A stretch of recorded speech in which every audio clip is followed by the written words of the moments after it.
사도신경으로 우리의 신앙을 고백하도록 하겠습니다. 나는 전능하신 아버지 하나님 천지의 창조주를 믿습니다. 나는 그의 유일하신 아들 우리 주 예수 그리스도를 믿습니다. 그는 성령으로 잉태되어 동정녀 마리아에게서 나시고 본디오 빌라도에게 고난을 받아 십자가에 못 박혀 죽으시고 장사된 지 사흘 만에 죽은 자 가운데서 다시 살아나셨으며 하늘에 오르시어 전능하신 아버지 하나님 우편에 앉아 계시다가 거기로부터 살아있는 자와 죽은 자를 심판하러 오십니다. 나는 성령을 믿으며 거룩한 공교회와 성도의 교제와 죄를 용서받는 것과 몸의 부활과 영생을 믿습니다. 아멘. 찬송가 337장 찬양하겠습니다. 337장 1절 찬송하겠습니다. 내 모든 시험 무거운 짐을 주 예수 앞에 아뢰며 근심에 쌓인 날 돌아보사 내 근심 모두 맡으시네. 무거운 짐을 나 홀로 지고 견디다 못해 쓰러질 때 불쌍히 여겨 구원해 주리. 은혜의 주님 오직 예수.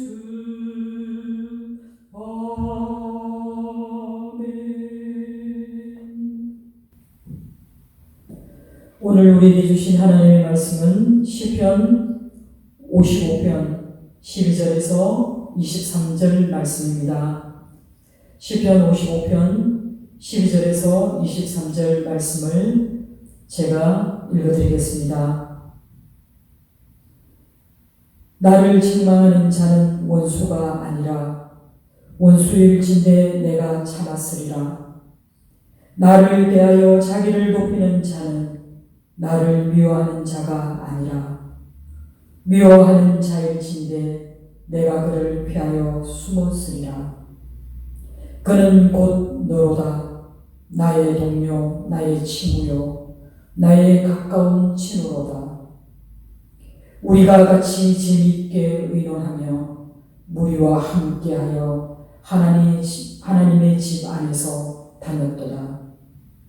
사망이 갑자기 그들에게 임하여 산채로 서울에 내려갈지어다. 이는 악독이 그들의 거처에 있고 그들 가운데 있음이로다. 나는 하나님께 부르짖으리니 여호와께서 나를 구원하시리로다. 저녁과 아침과 정오에 내가 근심하여 탄식하리니 여호와께서 내 소리를 들으시리로다. 나를 대적하는 자 많더니 나를 치는 전쟁에서 그가 내 생명을 구원하사 평안하게 하셨도다. 옛부터 계시는 하나님이 들으시고 그들을 낮추시리이다. 그들은 변하지 않으며 하나님을 경외하지 아니함이니이다. 그는 손을 들어 자기와 화목한 자를 치고 그의 언약을 배반하였도다. 그의 입은 우유 기름보다 미끄러마 그의 마음은 전쟁이요 그의 말은 기름보다 유하나 실상은 뽑힌 칼이로다. 내 짐을 여호와께 맡기라. 그가 너를 붙드시고 의인의 요동함을 영원히 허락하지 아니하시리로다. 여호와여 주께서 그들을 파멸의 웅덩이에 빠지게 하시리이다. 피를 흘리게 하며 속이는 자들은 그들의 날에 밤도 살지 못할 것이나 나는 주를 의지하리이다. 아멘. 예배 이전에 나오신 사랑하는 성도 여러분들에게 하나님의 은혜와 평강이 함께하기를 소망합니다. 새벽을 깨우기가 어려운 시간입니다. 밤이 많이 깊어졌고 또 날씨가 많이 차가워졌습니다. 그래도 새벽을 깨워서 하루의 첫 시간을 하나님께 드리고자 하시는 여러분들에게 하나님께서 말씀을 통해서 또 은혜를 주실 줄 믿습니다. 우리는 지난 시간에 이어서 시편 55편을 계속 묵상하고 있습니다. 시인은 이루 말할 수 없을 만큼 괴롭힘을 당하고 있습니다. 사망의 위험이 음습해오는 삶의 현장에서 시인은 마치 거침없이 휘몰아치는 폭풍과 광풍을 만난 것처럼 자신의 삶이 위협을 받고 있다는 것을 알고 있습니다. 그리고 밤낮 구분 없이 성내에는 강포와 분쟁과 죄악과 재난이 난무한 그 현실을 목격하고 있습니다. 시인은 악독과 억압과 그리고 속임수가 그리를 가득 메우고 있는 그 기가 막힌 현실을 피해서 마치 비둘기처럼 날개가 있다면 멀리 날아가서 광야에 머물고 싶다고 말할 만큼 자신의 지금 처해 있는 삶이 얼마나 긴박한지를 토로하고 있습니다. 드디어 시인은 자신을 이토록 깊은 수렁에 빠뜨린 배신자가 누구인지를 밝힙니다. 도대체 이토록 믿기지 않는 상황을 초래하고 나를 배신한 자가 바로 너였구나 라고 충격적인 상황을 한마디로 추격해 말하고 있습니다. 그는 바로 나의 동료이고 그는 바로 친구이고 그는 바로 벗이라고 일컬어졌던 그 사람이라는 것입니다. 동료나 친구나 벗이라는 말은 세상에서 가장 우리가 의지하고 싶어하고 또한 무한한 신뢰를 보내는 사람들에게 붙여주는 이름일 것입니다. 그런데 내가 동료라고 불렀던, 내가 친구라고 불렀던 그 사람이 내 면전에서 나를 배신한다. 정말 기가 막히고 모욕적인 상황이 아닐 수 없습니다. 다른 어떤 사람들보다도 나와 더 많은 시간을 공유했던 친구였기에 때가 되면 무리를 지어서 하나님의 성전에 올라가 함께 하나님의 성전을 거닐면서 다정하게 우정을 나눴던 그 친구가 그때까지만 해도 이 친구 역시 함께 신앙생활을 하면서 하나님을 경외했던 그런 사람이었습니다. 이제 그는 하나님을 완전히 떠났거나 하나님을 완전히 멀리한 사람에 틀리고 있습니다. 이 친구와 그리고 함께 반역을 도모한 사람들은 이제 원수일 뿐만 아니라 하나님을 대적하는 원수가 되어서 죄를 짓는 일에 조금의 망설임도 없이 시인을 괴롭힐 뿐만 아니라 세상을 어지럽히고 있다고 말합니다. 한때는 친구들이었고 한때는 신앙의 동지들이었지만 이제는 친구도 아니고 원수지간이며 하나님께도 반역한 그런 역도들에 지나지 않습니다. 시인은 사망이 그들에게 임하여 산채로 서울에 내려갈지어다 라고 저주를 선언합니다. 시인의 이 같은 기도는 단순히 자신의 대적들에 대한 반감과 믿음에서 비롯된 보복을 강구하는 기도가 아닙니다. 오히려 하나님의 공의에 근거하여 그는 이렇게 선언한 것입니다. 공의의 하나님, 정의를 행하시는 그 하나님은 악을 벌하시고 의인을 구원해 주신다는 것을 믿었기에 하나님의 공의에 의지하여 반드시 그들을 심은 대로 거두게 해달라고 강구하고 있는 것입니다. 그런데 우리가 여기서 눈여겨보아야 할 것은 대적을 파멸시키기를 강구하는 시인이 자기가 친히 원수를 파멸하겠다고 말하지 않고 오히려 하나님이 친히 그들을 벌하여 주실 것을, 그리고 하나님이 대신해서 이 원수를 갚아달라고 호소하고 있다는 것입니다. 마치 출애굽 당시에 고라 일당이 광야에서 이스라엘의 지도자인 모세와 그리고 하나님을 대적하다가 산채로 음부에 빠졌던 것처럼 그들을 산채로 수월에 내려가게 해달라고 선언하고 있습니다. 수월이란 구약시대의 히브리인들에게 있어서 죽은 사람들의 혼이 거하는 사후의 처소가 바로 수월이었습니다. 또한 구약 성경에서 수월은 죽음 자체를 의미하거나 혹은 무덤을 가리키는 말입니다.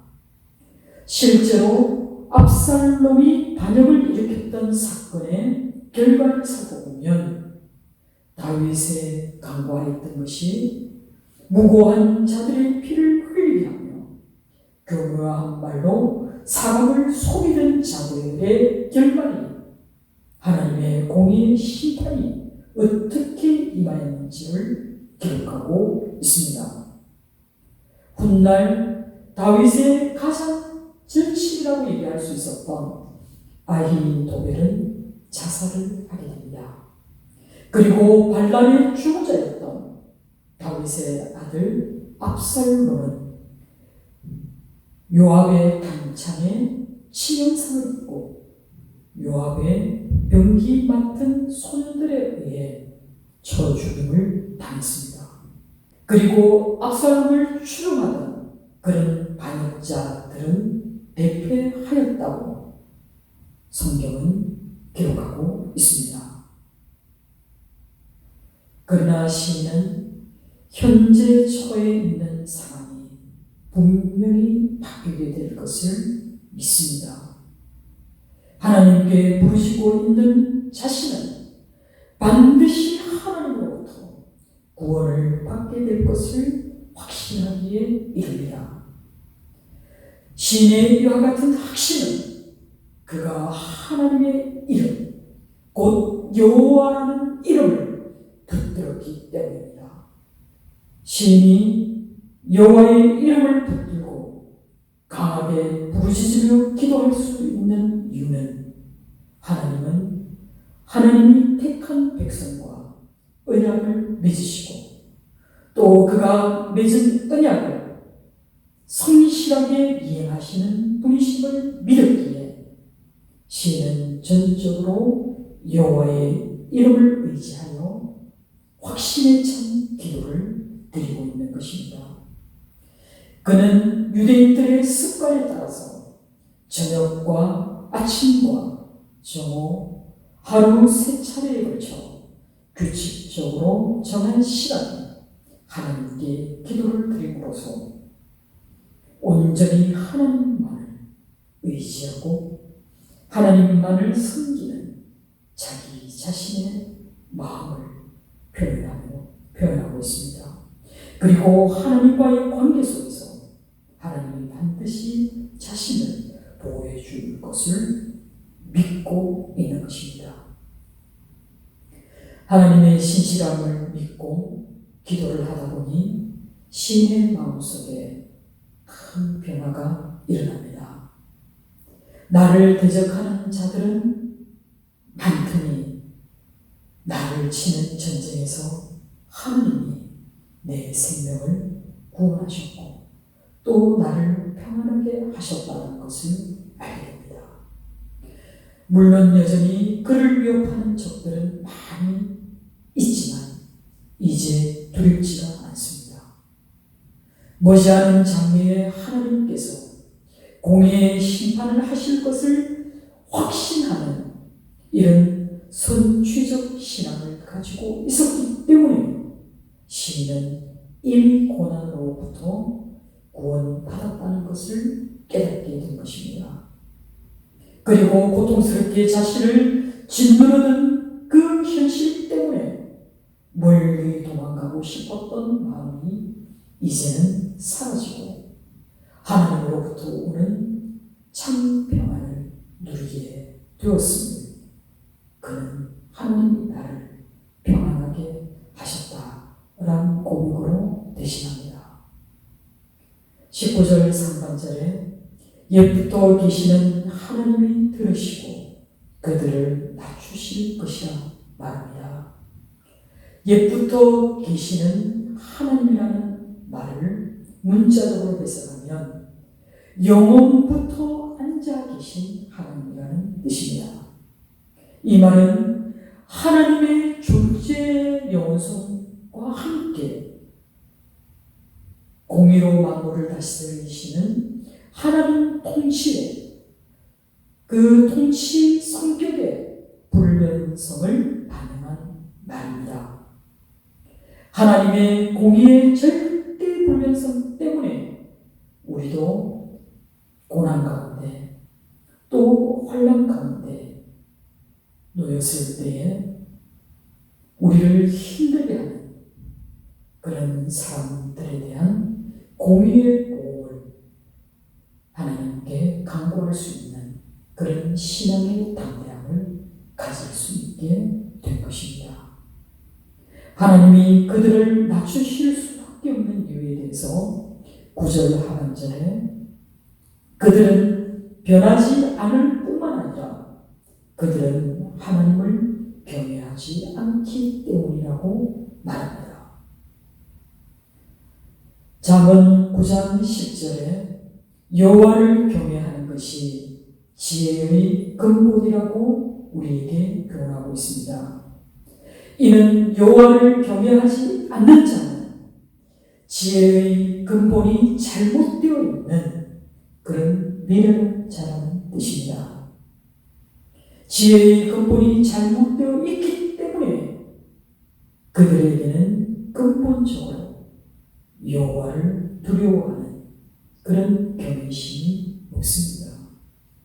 하나님을 내 앞에 두지 않는 그런 삶을 살아가기 때문에 그들의 삶의 가치관이나 삶을 대하는 그들의 태도는 모든 면에 있어서 여호와의 거룩과 공의에 어긋나는 악을 일삼고도 전혀 뉘우치지 않고 반성조차 하지 않는다는 것을 말하고 있습니다.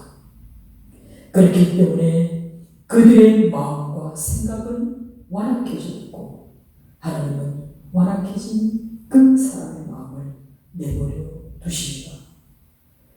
온갖 속임수를 써서 남을 괴롭히고도 그것을 즐거워하기 때문에 그들의 마음속에는 하나님을 경외하는 마음을 도무지 찾아볼 수가 없게 됩니다.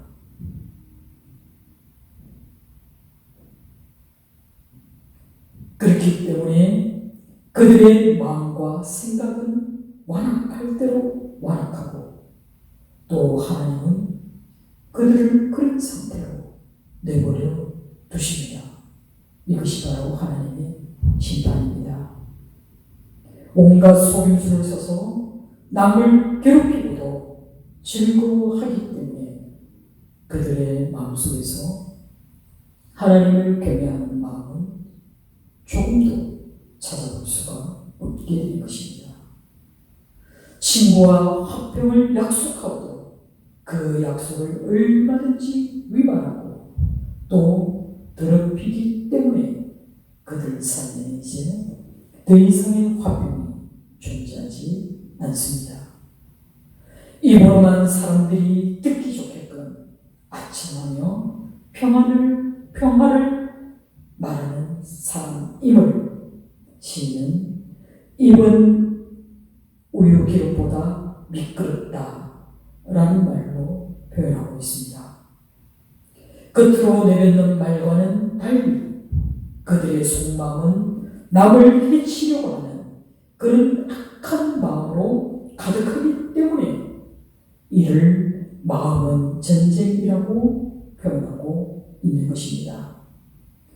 부드러운 말과 표정으로 항상 평화를 말하고 있지만 그들의 마음속에는 항상 폭력을 생각하고 있고 또 어떻게 하면 남을 망하게 할까 하는 계획으로 가득 차 있습니다.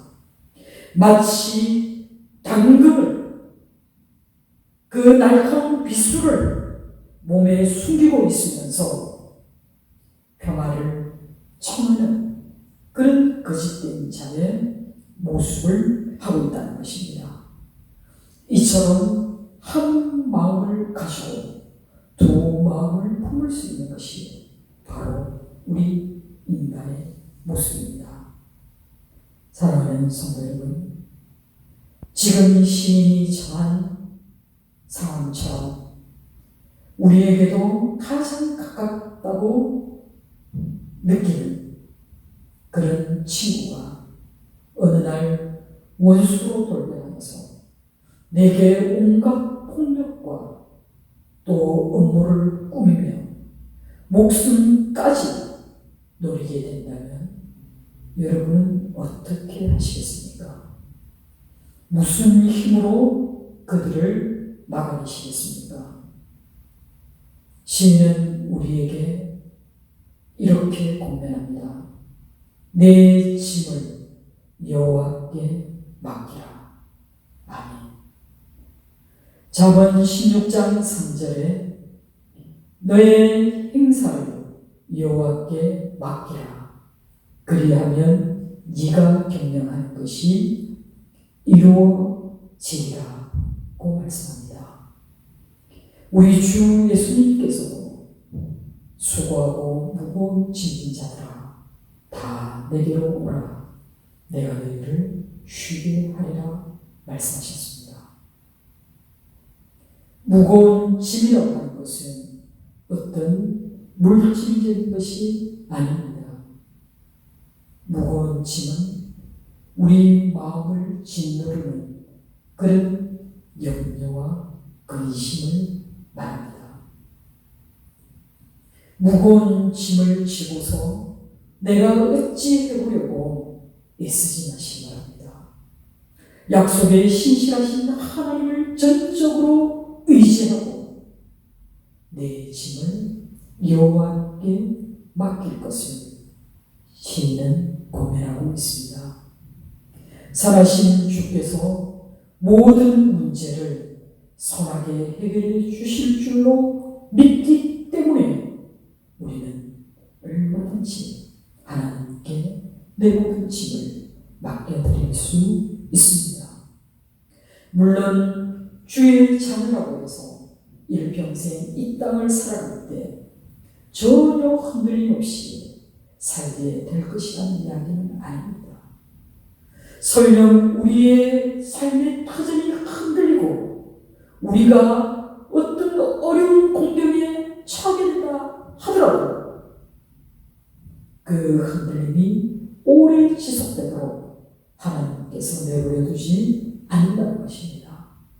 반드시 하나님께서 우리를 돌봐주실 것이고 또 우리가 넘어지지 않도록 굳건히 붙들어 주실 것이라는 말씀입니다. 사랑하는 성도 여러분, 감당할 수 없을 만큼 큰 시련을 겪고 있으면서 시인이 오직 하나님만을 굳굳거리 의지할 수 있었던 것은 여호와께서 항상 의인과 함께하사 그의 걸음을 실족하지 않도록 지켜주실 것을 믿고 있기 때문입니다. 오직 하나님만을 신실하게 믿는 자들이 자기의 목숨까지도 하나님께 맡길 수 있습니다. 히브리서 11장 1절에는 믿음은 바라는 것들의 실상이요 보이지 않는 것들의 증거라고 말씀합니다. 세상의 눈으로는 절대 볼 수 없는 것을 우리가 믿음의 눈을 가지고 이 세상을 바라본다면 우리는 하나님의 구원하심과 하나님의 선하심이 실상 가운데 증거 가운데 나타나게 될 줄 믿습니다. 사랑하는 성도 여러분, 반드시 하나님께 소망을 두시기 바랍니다. 그리고 철저하게 하나님만을 신뢰하시기 바랍니다. 다른 사람도 아닌 가장 친하다고 생각한 친구에게 배신을 당하여 현실에서 도피하고 싶을 정도로 절망적인 상황에서 시작된 이 노래가 공의로우신 하나님이 이 모든 상황을 감찰하시고 하나님의 의로 심판하셔서 이제 곧 모든 것을 제자리로 되돌려 놓을 것이라는 믿음과 확신을 근거로 이제 시인은 지금까지의 내용을 재차 확인하면서 기도를 마무리하고 있습니다. 그러면서 마지막으로 오직 주님만을 의지하며 살아갈 것이라고 소망합니다. 사랑하는 성도 여러분, 시인이 갖게 된 이런 참된 평화와 위로는 그가 온전히 자신의 삶을 그리고 자신에게 일어나는 모든 문제를 주께 맡겼기 때문입니다. 우리 역시 주님께 우리의 모든 짐을 맡겨드립시다.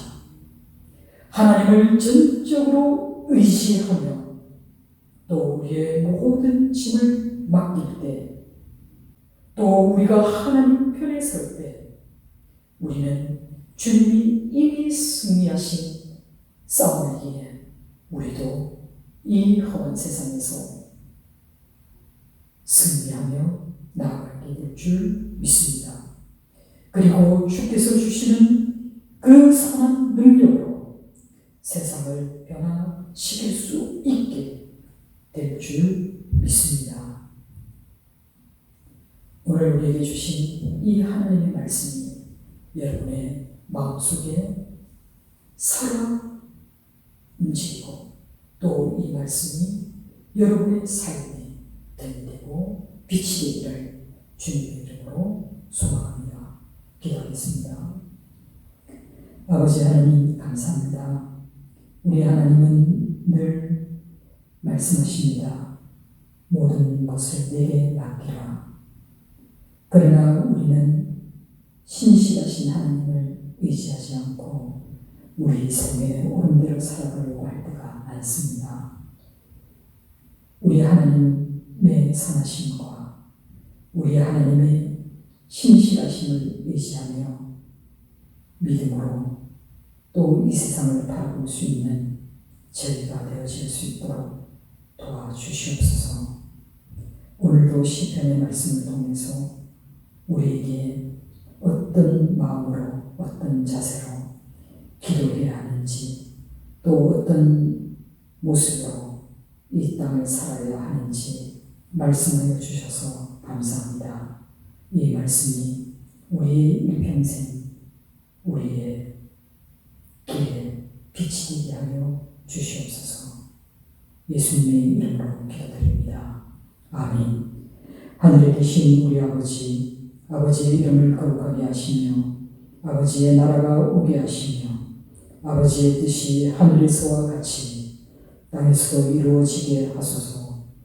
오늘 우리에게 일용할 양식을 주시고 우리가 우리에게 잘못한 사람을 용서하여 준 것 같이 우리 죄를 용서하여 주시고 우리를 시험에 빠지지 않게 하시고 악에서 구하소서. 나라와 권능과 영광이 영원히 아버지의 것입니다. 아멘. 사랑하는 성도 여러분, 새벽을 깨워 이 자리에 오시기까지 여러분들의 마음에 많은 짐들이 있을 것입니다. 오늘 우리에게 말씀하신 것처럼 내 짐을 내게 맡기라 말씀하셨습니다. 우리의 무거운 짐을 주님의 발 아래 내려놓으니 주님의 때에 주님의 방법으로 이루어 주십시오 라는 믿음의 간구를 하시며 기도의 자리로 나가시기 바랍니다. 자유롭게 기도하시다가 평안히